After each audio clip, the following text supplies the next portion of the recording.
ಖಾಸಗಿ ಬಸ್ ಮತ್ತು ಟ್ಯಾಂಕರ್ ಡಿಕ್ಕಿಯಾದ ಪರಿಣಾಮ ಬಸ್ಗೆ ಬೆಂಕಿ ಹೊತ್ತಿಕೊಂಡು ಸುಮಾರು 12 ಮಂದಿ ಸಜೀವ ದಹನವಾದ ಘಟನೆ ರಾಜಸ್ಥಾನದ ಬರ್ಮಾರ್ ಜೋಧ್ಪುರ ಹೆದ್ದಾರಿಯಲ್ಲಿ ನಡೆದಿದೆ. ಈ ಖಾಸಗಿ ಬಸ್ನಲ್ಲಿ ಸುಮಾರು 25 ಮಂದಿ ಪ್ರಯಾಣಿಕರು ಇದ್ದರು ಎನ್ನಲಾಗಿದೆ.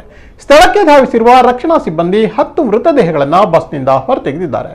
ಬಸ್ ಬಲೋತ್ರಾದಿಂದ ಇಂದು ಬೆಳಿಗ್ಗೆ 9:55ಕ್ಕೆ ಹೊರಟಿತ್ತು. ಈ ವೇಳೆ ಎದುರಿನಿಂದ ಬಂದ ಟ್ಯಾಂಕರ್ ಬಸ್ಗೆ ಡಿಕ್ಕಿ ಹೊಡೆದಿದೆ.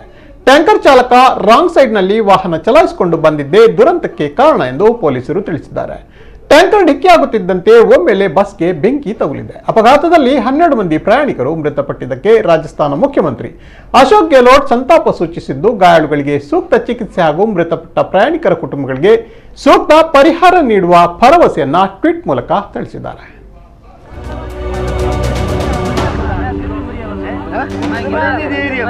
कितना बढ़िया है